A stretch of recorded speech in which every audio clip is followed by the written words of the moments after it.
Alright, doing a quick deck tech before we get the ball rolling on some best of 3 content. Once again, we did some best of 1 last week. A little bit different with the list. Basically, you get more sideboard slots because you're playing best of 3. So, get the Karn Wishboard, etc. As far as what the deck's trying to execute, if you're not familiar with mono green, Karn Devotion, by this point, you've obviously been living under a rock or you don't play Pioneer. It is a mono-green ramp deck that starts with Mana Dorks at the 1-drop slot, uses Wolfwillow Haven to also increase its acceleration. In the full Pioneer version, some versions of the older used to run Sylvan Caryatid. Now you play Oath of Nissa as kind of this bridge card, but Oath of Nissa is not Explore legal. Then you go up to Kiora, Behemoth Beckoner, pairs quite nicely with Nykthos, or lands enchanted with Wolfwillow Haven to get ahead on mana, or also lands that happen to be enchanted by Old Growth Troll once it dies. Old Growth Troll is a 3-green pip devotion card that happens to be a 4/4 beater. Also has a nice ability whenever it dies, it can enchant a forest, and later when you're flooding on mana, you can potentially make a 4/4 troll. Karn is kind of the centerpiece of the deck. We'll come back to that in a minute. Cavalier of Thorns helps you find your copies of Nykthos. Also happens to mill over copies of Storm the Festival. Nissa is kind of a flex slot that generally doesn't see play in the full-powered mono-green devotion in Pioneer. And that is mainly because, well, with Oath of Nissa and Storm the Festival, you're able to play things like Nicol Bolas Dragon God or Teferi, who sets the sun. But Nissa was an important part in the pre-Nykthos mono-green decks before Nykthos was printed into Explore, and still remains a vital piece as a way to accelerate mana and do broken things with Storm the Festival. Storm the Festival, kind of a way to get ahead on permanents. This is kind of how you bury decks like Rakdos and go over the top of them. You're able to find 2 permanent cards with mana value 5 or less. That's your entire deck except for other copies of Storm the Festival. And you can flash it back for 7 and 3 green. When you're playing Nykthos Shrine to Nyx and a bunch of green pips, that often is not difficult if your game is doing its game plan. This is how this deck gets to where it's going as quickly as possible. You have a couple flex slots in the main deck. A lot of people have been running Lovestruck Beast as either a beater or early defense. I'm still playing a little bit older school with playing Skysovereign, mainly because this is good against Rakdos. Also flies over, threatens planeswalkers and such against other decks like Control or other go-over-the-top decks. Potentially allows you to fly over if they're able to clog up the ground. And then, coming back to Karn, Karn is obviously the centerpiece of the deck. You have a Karn Wishboard, so basically your deck is a bunch of one-ofs. You don't actually sideboard much with the deck. And we'll try to go over them as quickly as possible. A couple notes, though. This format does not have access to Liliana or the Chain Veil, so you cannot shorten the infinite combo that the deck can do. I believe it requires, so Karn, Kiora, 8/7 mana, Restorative Burst, 12,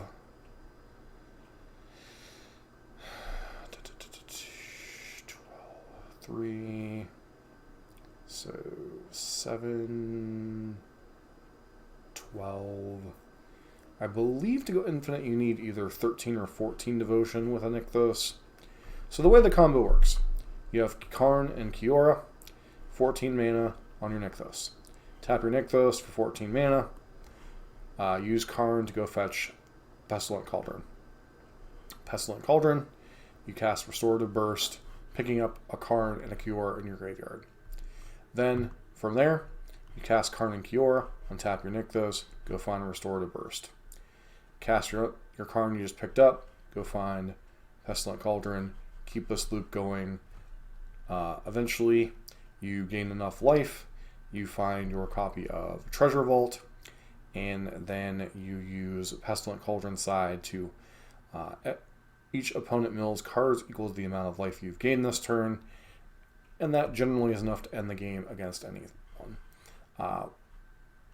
In one of the games you'll be seeing today, we did try this loop, but then I remembered that I was a couple, like 1 or 2 devotion short of executing it, but that's generally what you want to do with the game plan. It takes a lot of game actions, and if your opponent makes you sit through it, God bless you, especially on Arena, or even MTGO is kind of annoying, but you can demonstrate the loop in paper a little bit easier in that regard.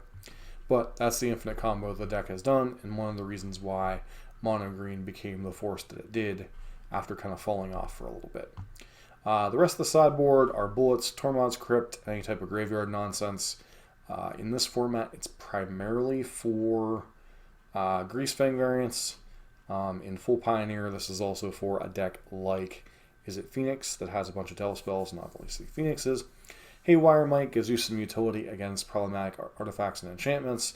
Very good against Fires and Dimension decks, vehicle decks, etc. Pithing Needle, good to shut down annoying permanents, shut down vehicles, planeswalkers, etc. Shadowspear helps in racing situations, although I've always found this one to be slightly dubious. I don't find myself wishing for it a lot, but it is a card that can help in situations against deck like Mono Red and such. Unlicensed Hearse, more graveyard hate. Weathered Runestone, more graveyard hate, but also good against Collected Company and such decks, keeping their cards from being useful. Treasure Vault is a way to get another land drop, also a way to get black mana for Pestilent Cauldron. The Stone Brain, this is kind of a newer tech from Brothers War. This can allow you to potentially end the game by taking all of your opponent's relevant stuff, and since it exiles itself, you can get it again with Karn, take some more of their win cons or whatever. Kind of an annoying card overall. In full-blown Pioneer, this is primarily for against a deck like Lotus Field, but it does serve as an alternate win loop with Karn going.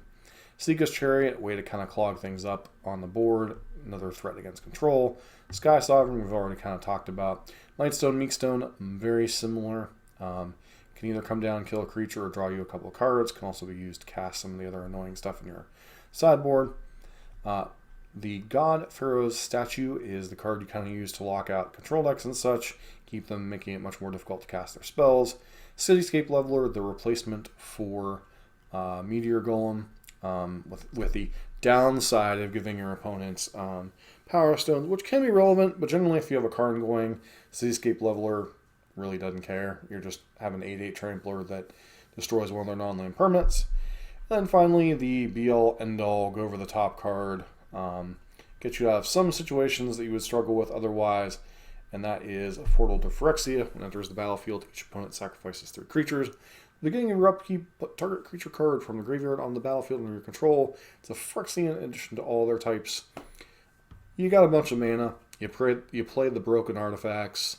It's kind of what this deck does. Let's get into some matches and see how it does in best of 3 versus our struggles in best of 1 last week.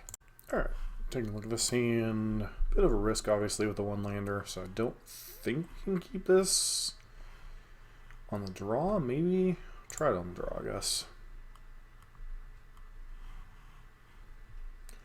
Up against a Yorion deck.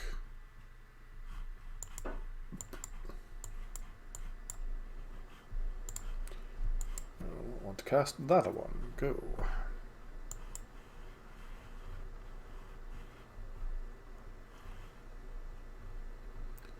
Okay. So we're up against enchantments. Got it.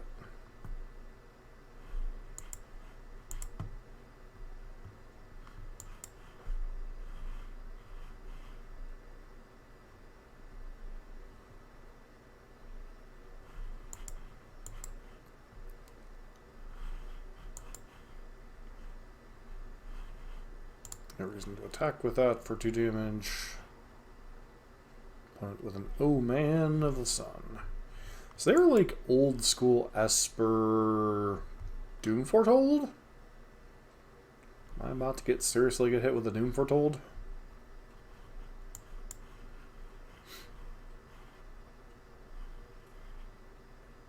Nope. Trial of Ambition.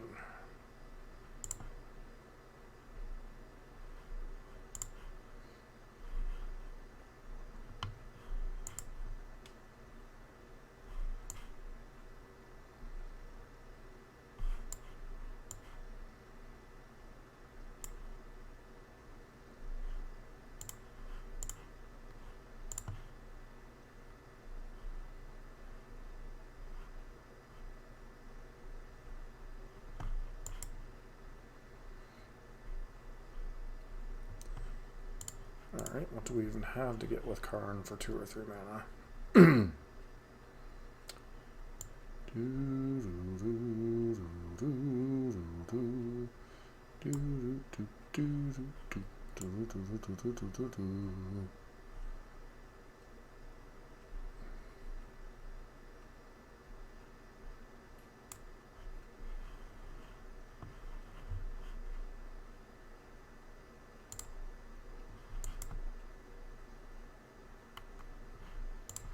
No attacks.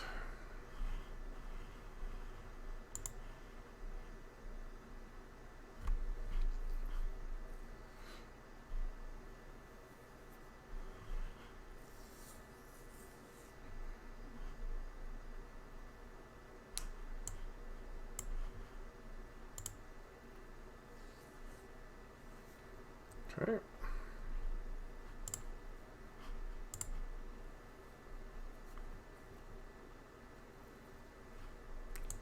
Doomfortold.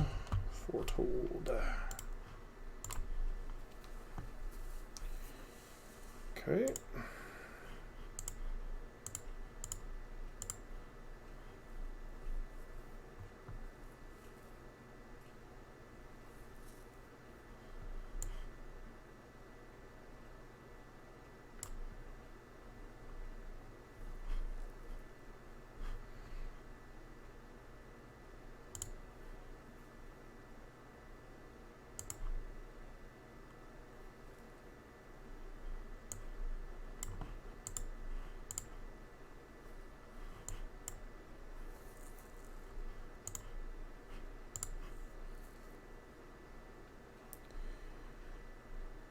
Demonic Pact.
Okay.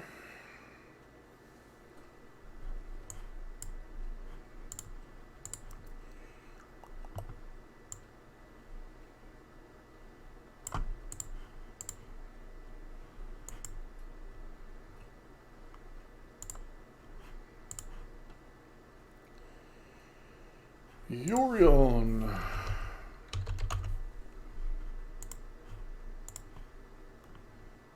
Oop. And the opponent's Goose.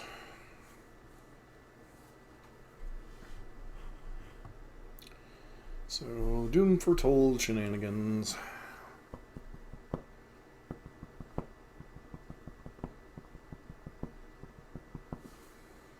Been a minute since I've seen that deck.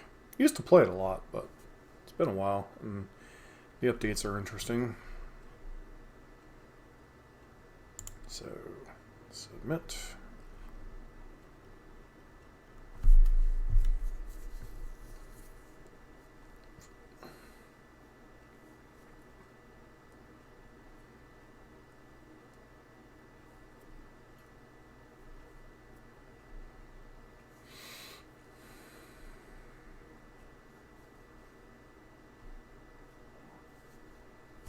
Hands. A little bit vulnerable to this being removed, but what else is new, right?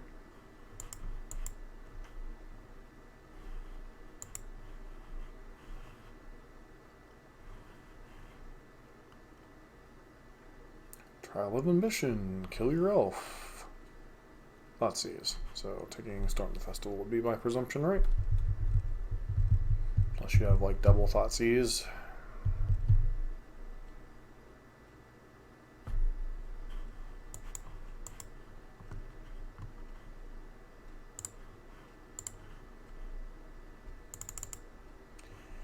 For one, go.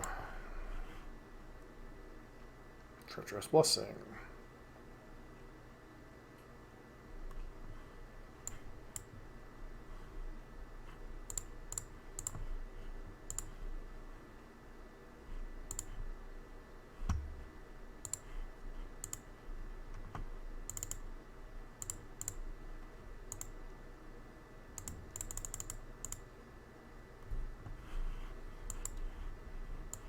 Presumably they have a Doomfortold or something.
Alright. Plan we have access to, beach down with.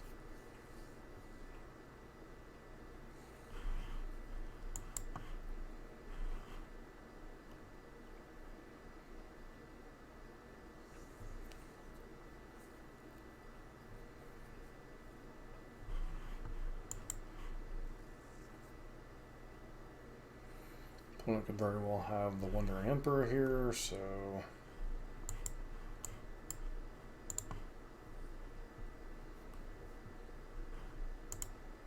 No reason to attack into it.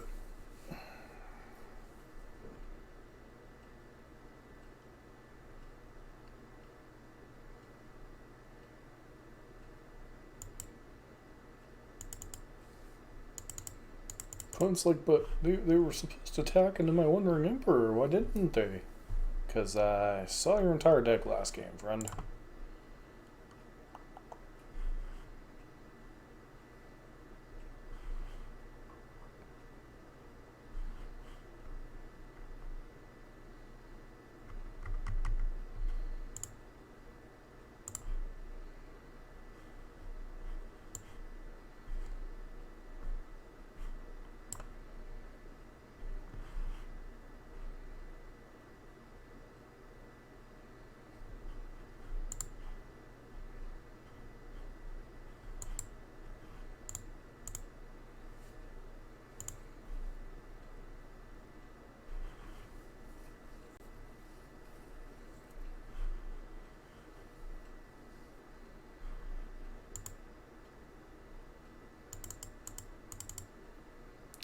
Okay, 1, 2, 3, 4, 5. Yorion.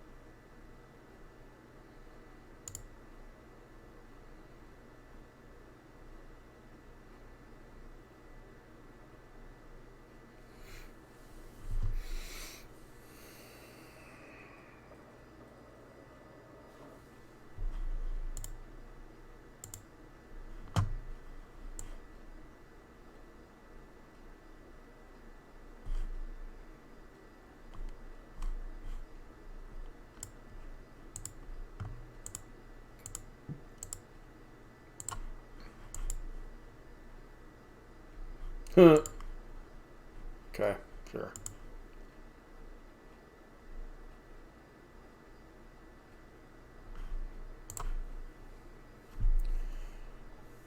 Four, 5, 6, 7, 8, 9, 10.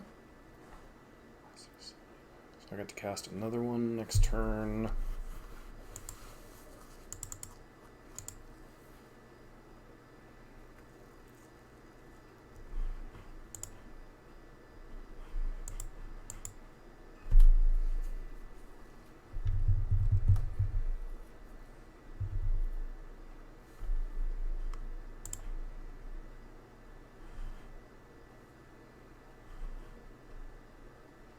Hey, there's the Wandering Emperor that they telegraph so very hardly.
Yep, and we're just dead. Okay.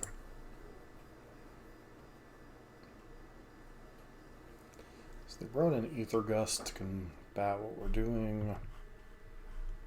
Kind of whatever.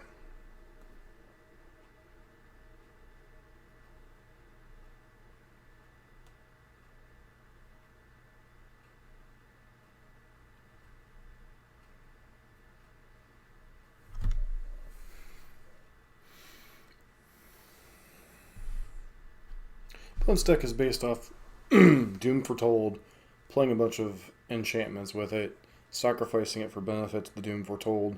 Doomfortold is also their way of getting rid of what was the card that we saw in the first game?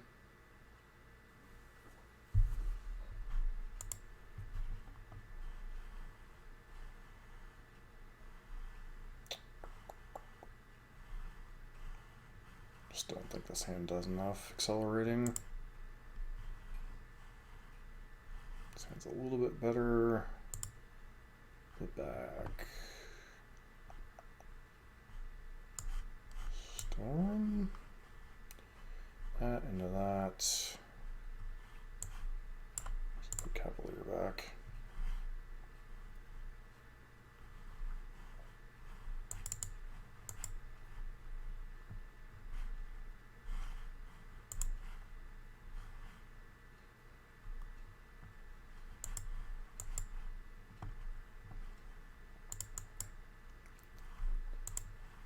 Alright, so next turn, which one do we sacrifice?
For a statue.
7.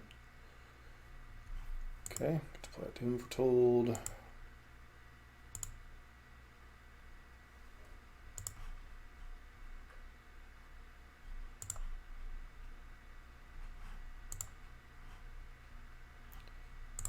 Sacrificing that.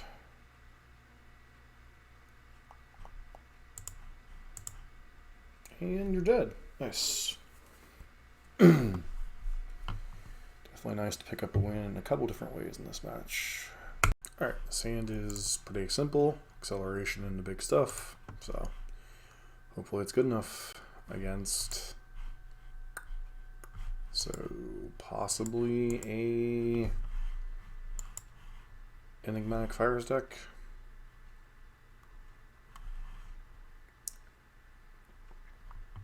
Elementals, perhaps.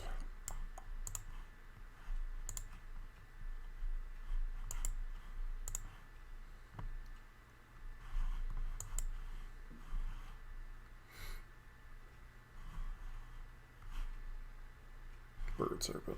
Okay.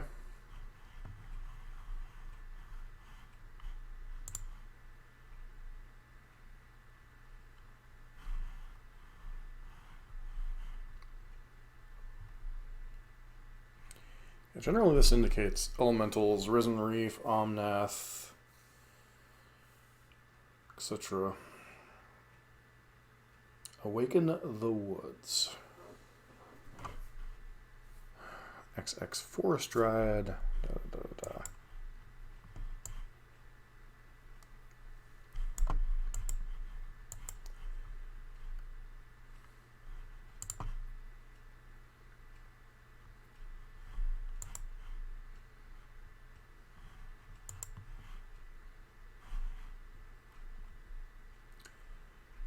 Okay.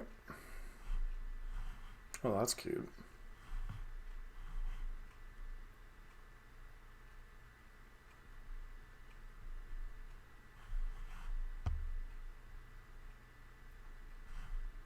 Risen Reef, yep, no shocker there.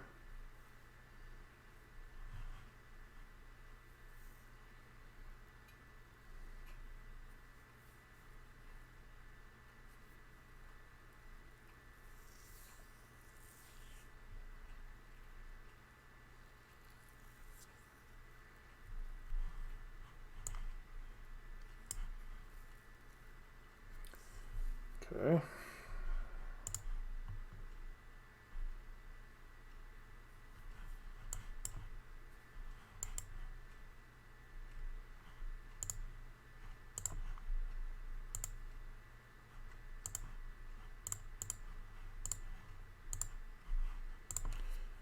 The Risen Reef.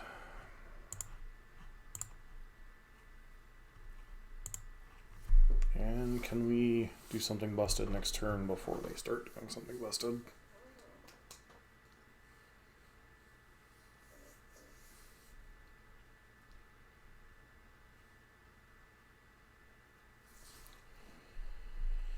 Enters the battlefield and may exile a creature from a graveyard. If you do, okay, how convenient.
That and that, I guess.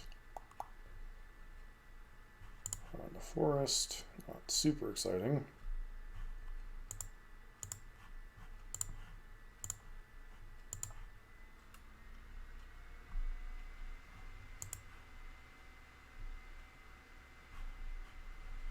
opponent's Yorion honestly doesn't do a whole lot on this board.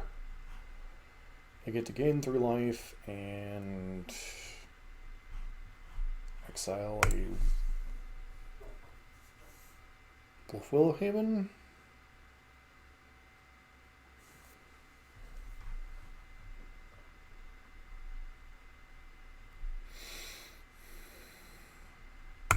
Okay, sure.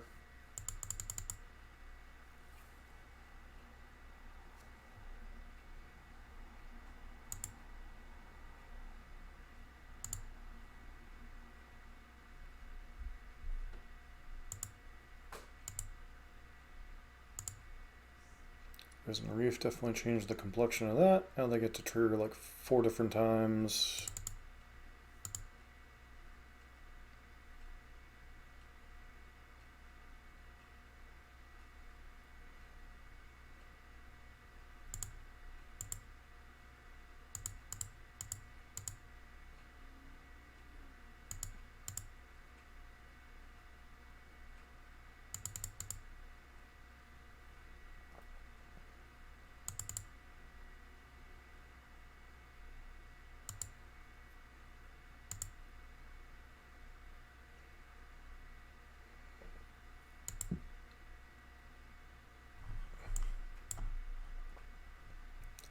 Okay, so we get a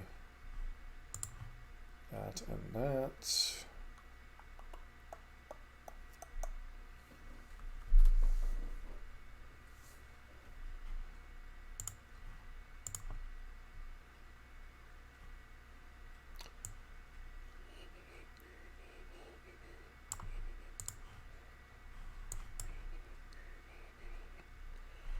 Okay, Risen Reef, because that's like your entire deck's engine.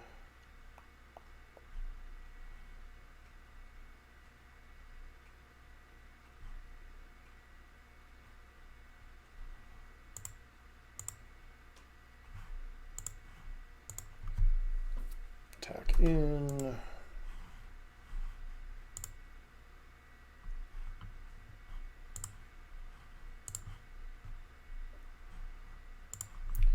And pass.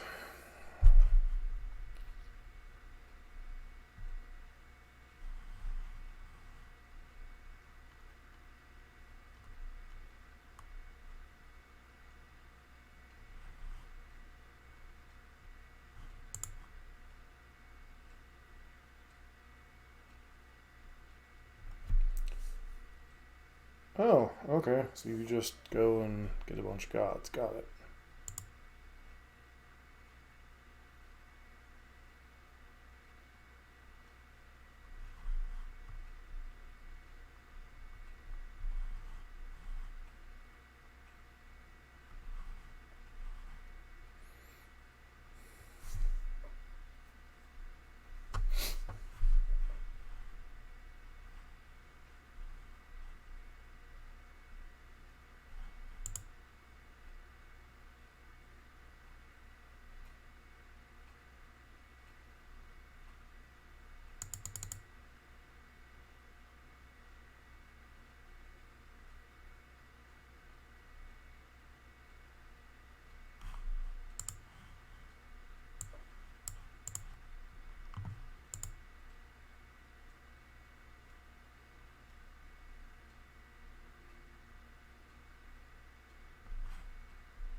Love how monumentally greedy our opponent's mana base is.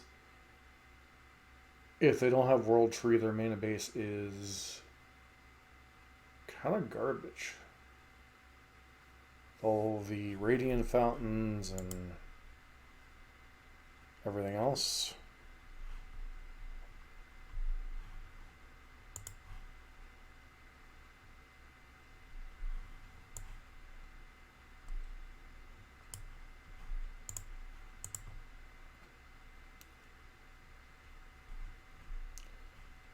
Alright, so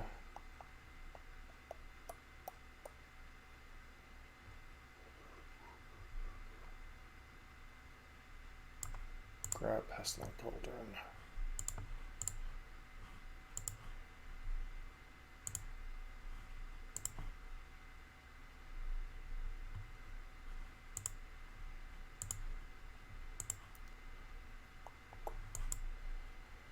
Start by casting Storm the Festival. Grab a Karn and a land. Get the Karn. Cast Restorative Burst, grabbing that and Karn.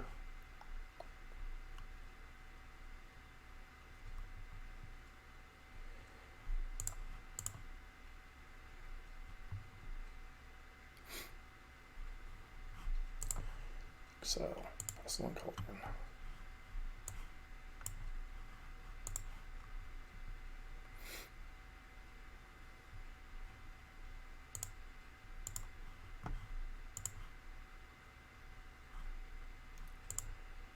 Tap.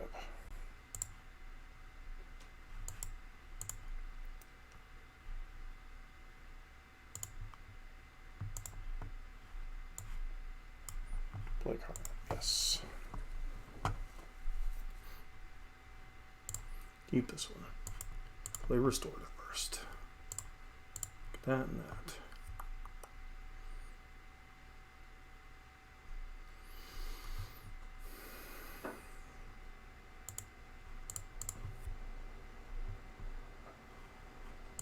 So, Pestilent Cauldron. Yes.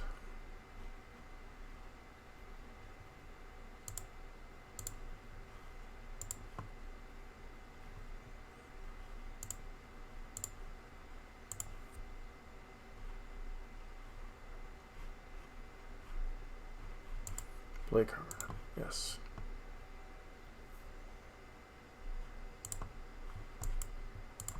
Restorative Burst.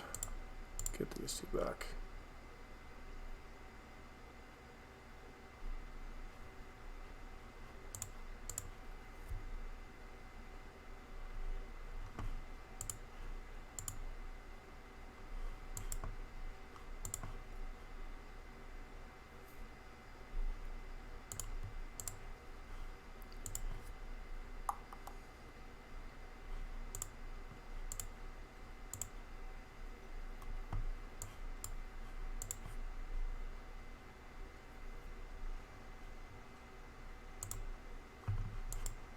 Restorative Burst.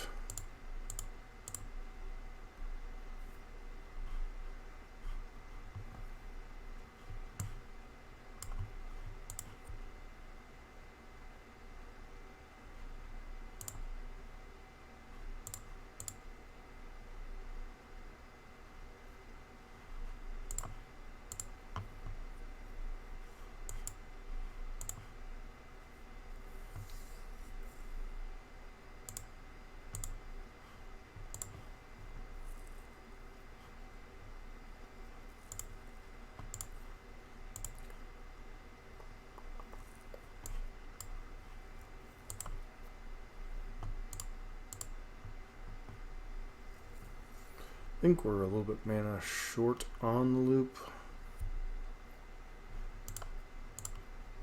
So, grab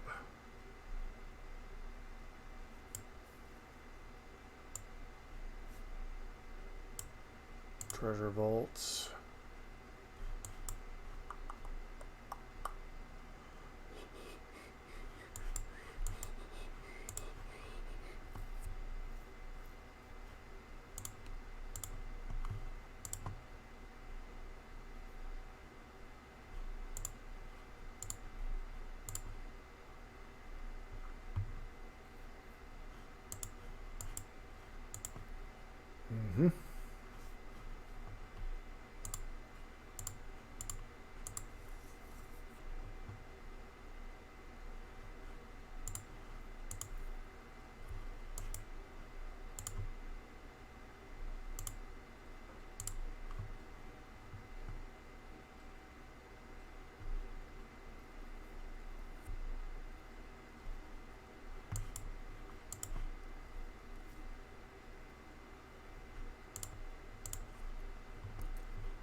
Going through the motions.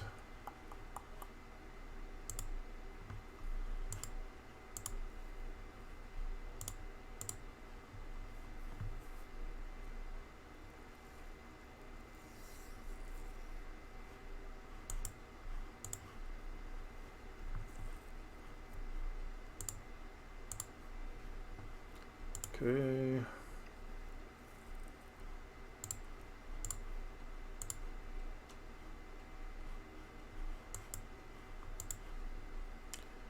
This is why it's useful to have the Chainville on your sideboard. Unfortunately, we don't, so...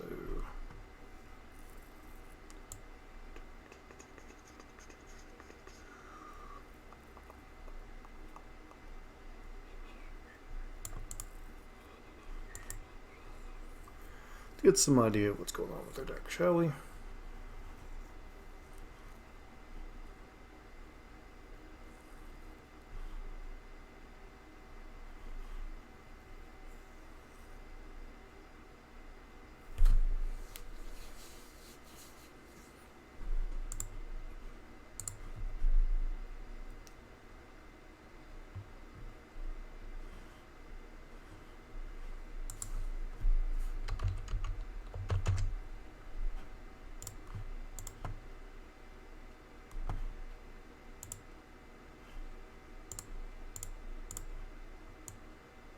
You got the Immortal Sun in their deck, a bunch of gods, a terrible land base, and a bunch of... Gotcha. And we concede to a bunch of gods.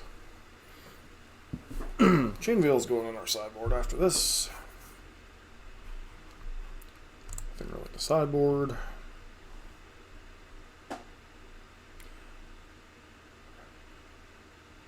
Kind of funny because I don't really think the God package is necessary in our opponent's deck. I've run a 60 card version that does something very similar, only you try to win with like Omnath triggers and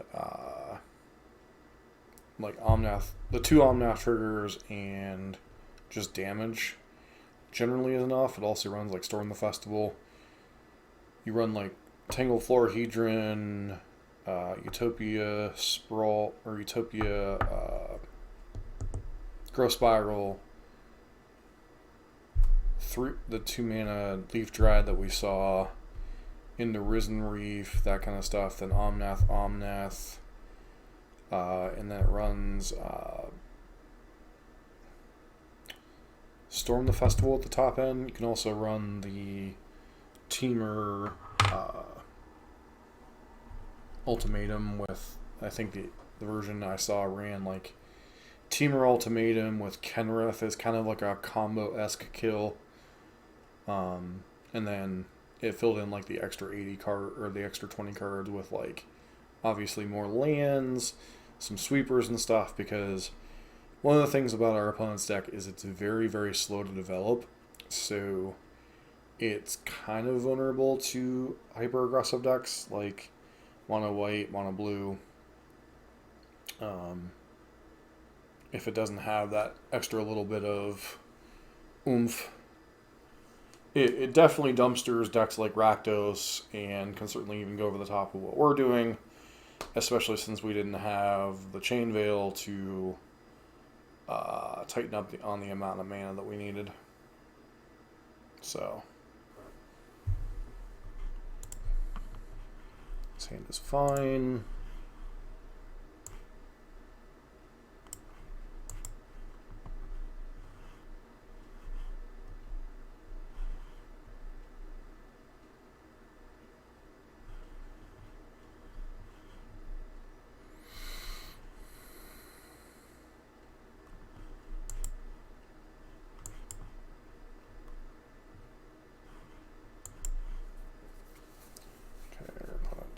Acceleration thing, Leaf Chem Druid.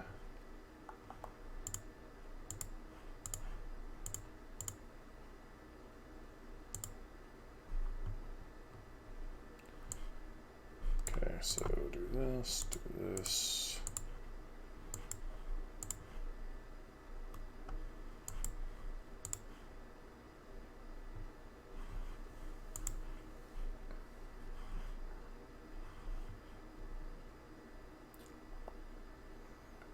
Leafkin Druid into Leafkin Druid.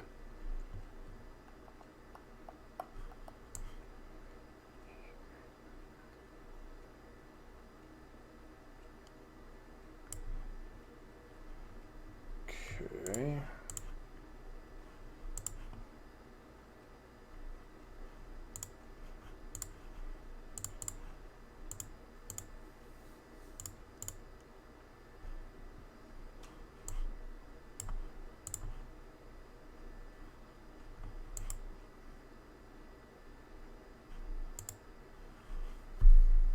Let's see.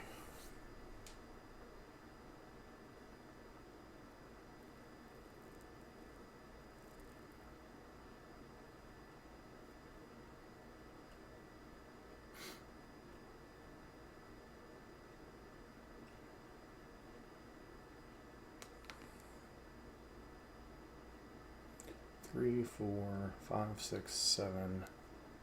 So we have enough to cast Storm the Festival, Tangle Florahedron, Immortal Sun, cute.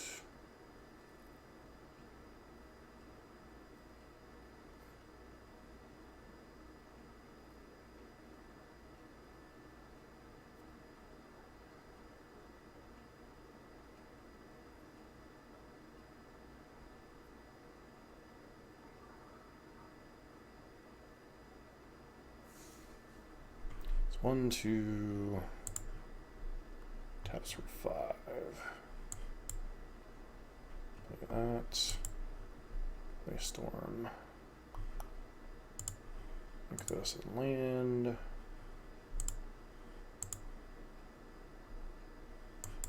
Green.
Yep, I got an Omnath.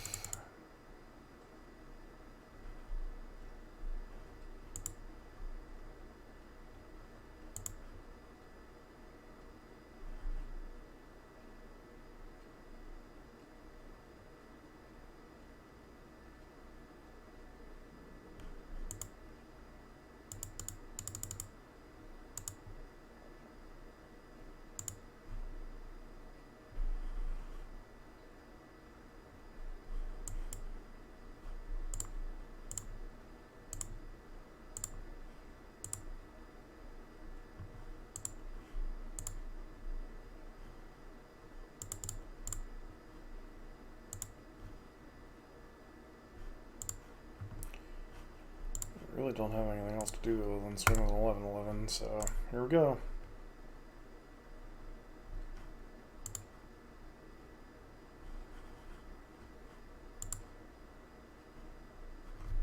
This Immortal Sun, unfortunately, is going to do a sin.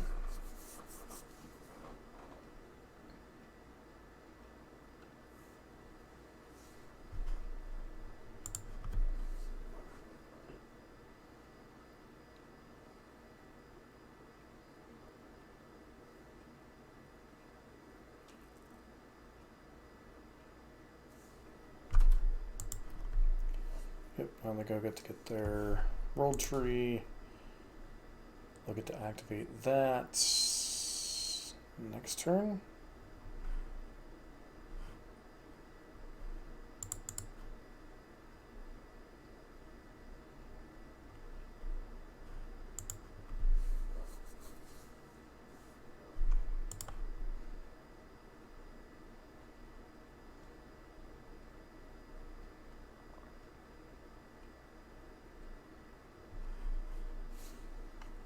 Yeah, let's just consume that. Without our planeswalkers, we just can't win this fight. Alright, so the reason we couldn't find the Chain Veil in our deck is because Chain Veil is not legal in Explorer yet, so... Good reason why I actually didn't have it in there. This hand's... tiny bit risky on the draw. If our dork dies or we don't draw a second land, I think I'm willing to risk it though.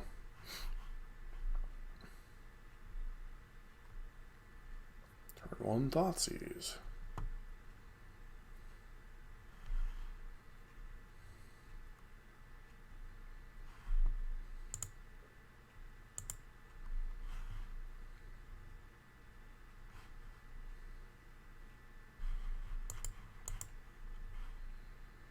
What is going on?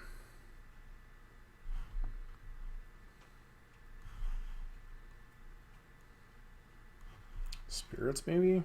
Yep. Stuck on 1 land. Not a good place to be against the Fatal Push deck.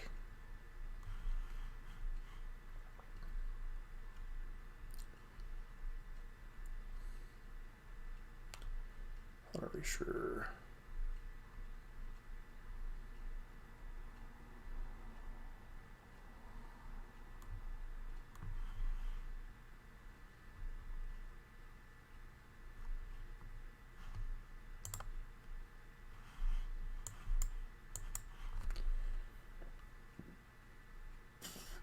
Okay, looks like we're up against like Dimir Control budget. Dimir or something.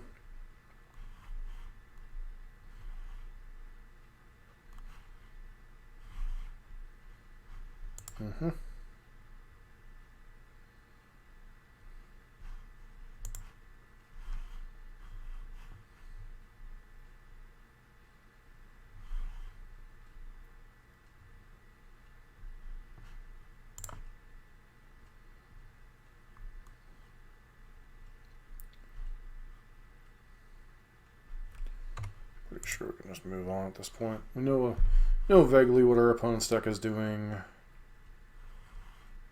Just gotta keep a hand that's not vulnerable to it.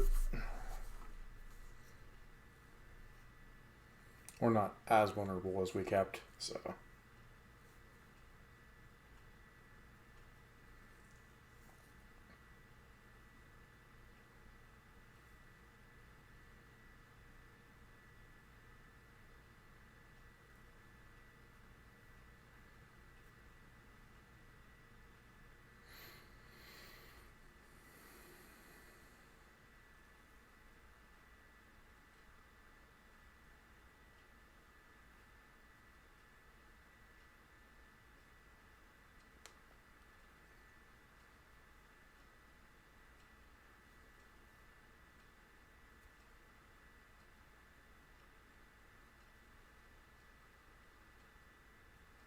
It's kind of funny how in the best of 1 events today, we played against a bunch of tier-ish decks, and then on the ladder in best of 3, we're playing against just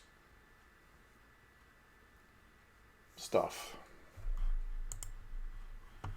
Sounds fine.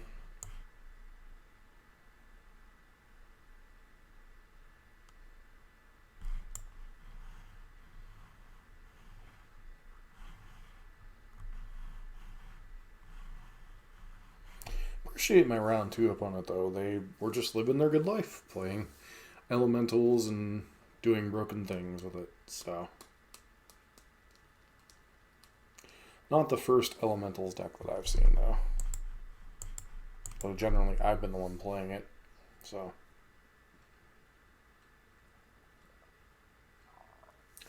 okay, opponent does nothing.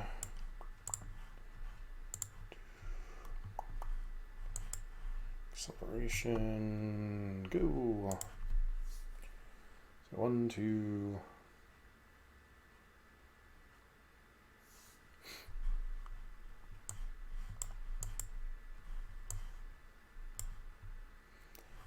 And we even got to play around Sensor potentially.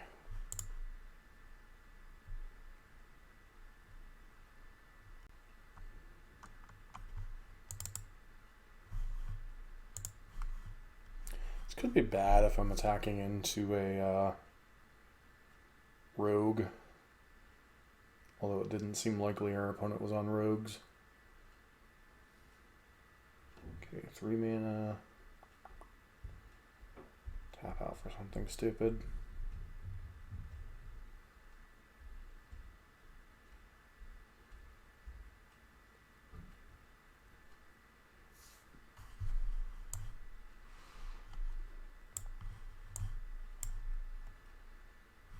Okay. Shouldn't have played that for us, though. Karn and Cavalier.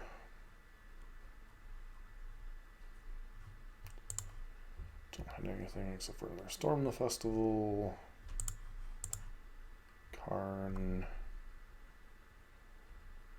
1, 2, 3, 4, 5.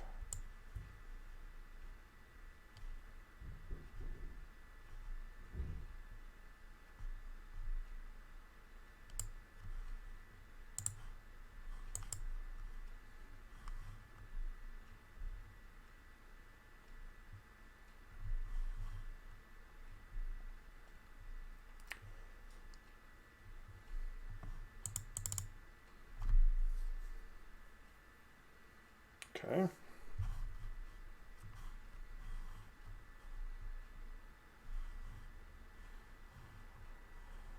Can a blue-black deck deal with 2 Cavalier of Thorns?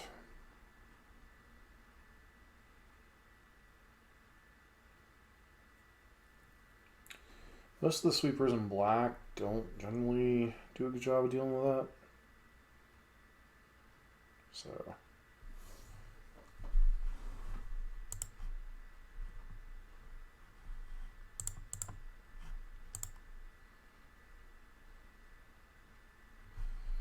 could potentially attack for lethal here.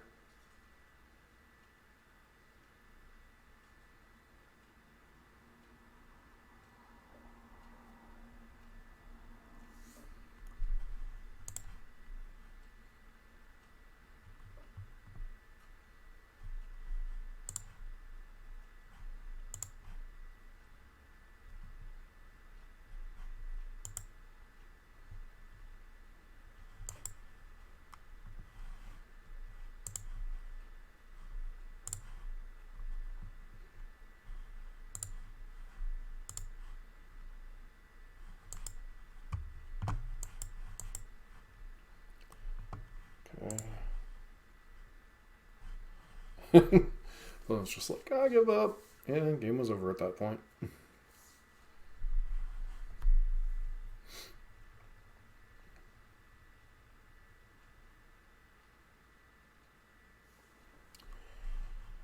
It's possible I board out these sky ships, but what would I even board in? There's not like Chariot, maybe? I don't know.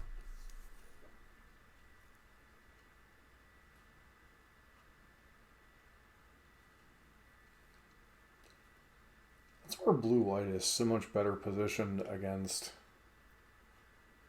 the early turns of like Wolfwillow Haven and stuff, just because Portal or Portable Hole and March of Otherworldly Light can hit the acceleration too. So, I mean, Fatal Push obviously good against the dorks, but it's not good against Wolfwillow Haven draws. And relying on Drown Lock as one of your key removal spells, while it's okay, especially when I'm hitting like Cavaliers and stuff, green doesn't generally put a lot in stuff in their graveyard, so...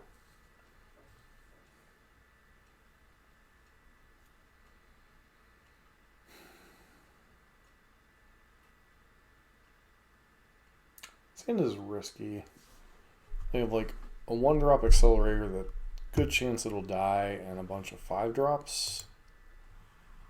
So I guess we keep this one, put back a Nykthos.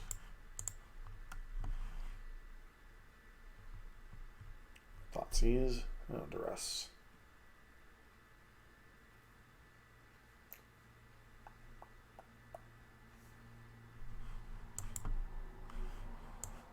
Immediately draw a 5-drop. Erasure. Oh, another copy of Duress.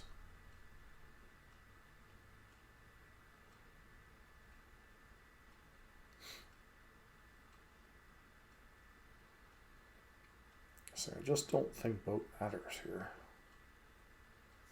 Opponent disagrees.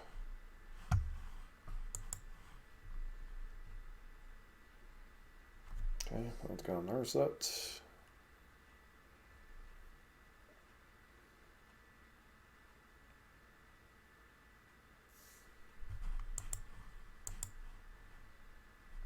Okay.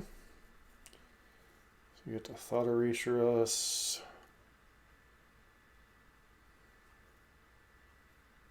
Go for the throat, sure.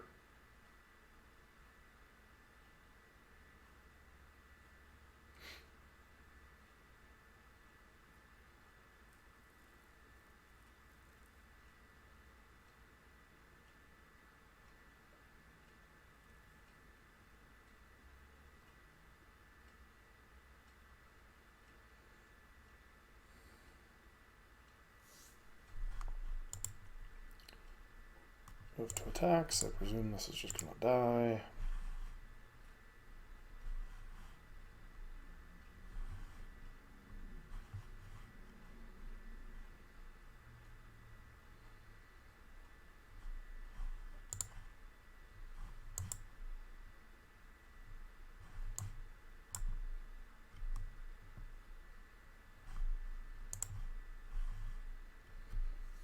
Alright, do you have a Days Undoing?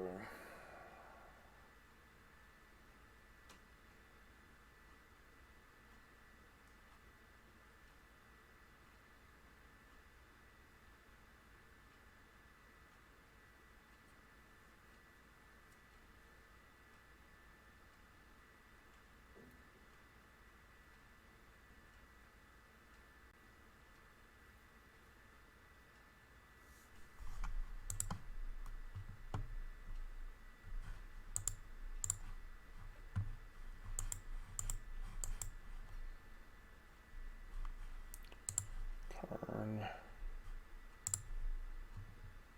An elf. Probably should have grabbed the land. Just plussing that once again in case they have a Days Undoing. Could have grabbed like Pithing Needle for Narset, but Days Undoing does the damage, not some of the other stuff. With only one black mana, they might be hard pressed to answer Planeswalker on 6 loyalty, especially. And you already know it's in my hand. So we have access to the pitch, Lee of the Veil.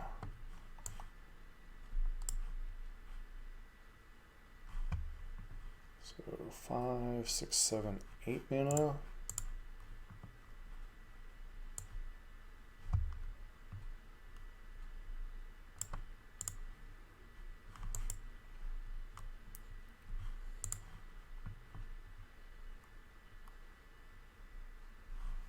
Okay.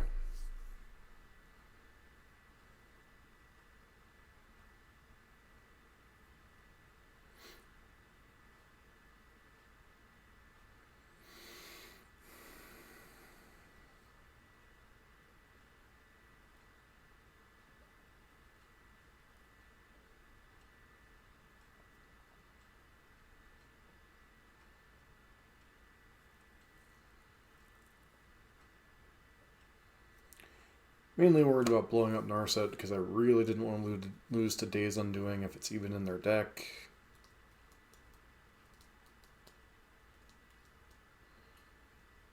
It's like, I gotta deal with this Karn. I gotta deal with this Karn.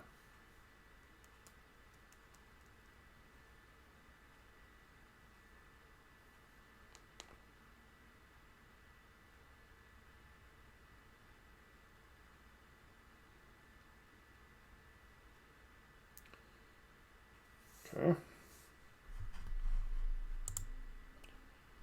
Move to combat first.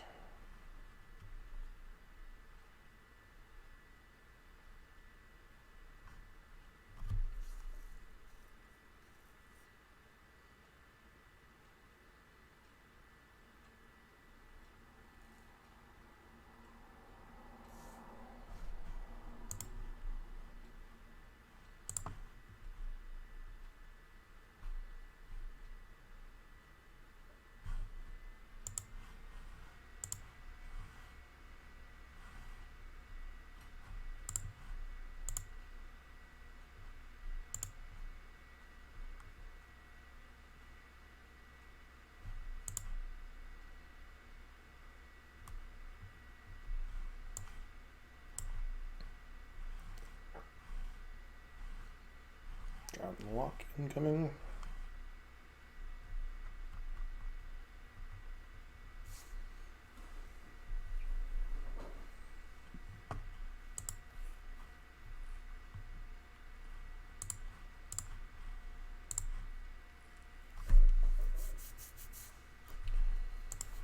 Alright.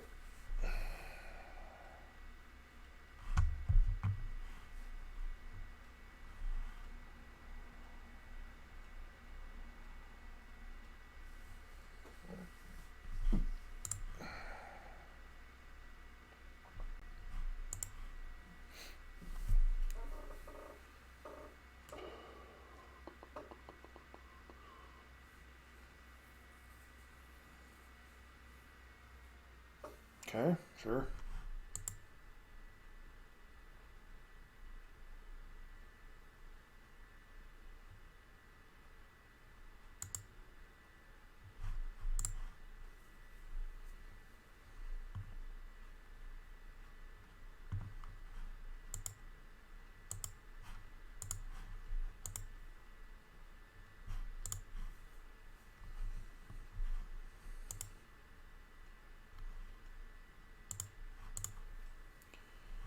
Okay, grab.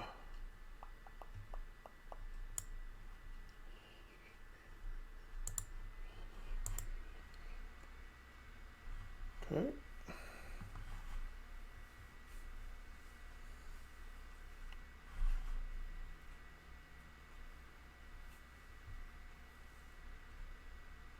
I wonder if they realize that has Unearth. Probably not.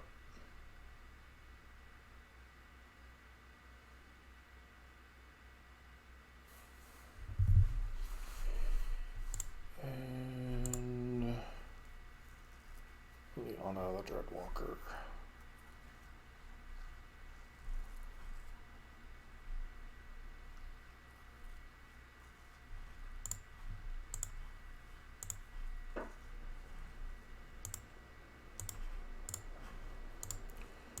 And good game. Never like to say good game until the game's actually over. Alright, so quick wrap for Mono Green. You kind of see where it really does well, you know, against the control decks, against the other mid-range decks. Generally, it can outpace almost any deck that's trying to go over the top of it. Now, obviously, we didn't play against Fires of Invention decks. We played against the Yorion enchantment deck that existed before Fires of Invention Enigmatic Incarnation, that being Esper Doom. We lost to a very much go over the top Elementals deck, and then we obviously beat a budget, or at least land budget version of Dimir Control that we did not confirm had Days Undoing, but it was likely a Narset Days Undoing deck, or just somebody trying to get their feet on the format with some, you know, we saw some budget cards like Thought Erasure instead of Thoughtseize.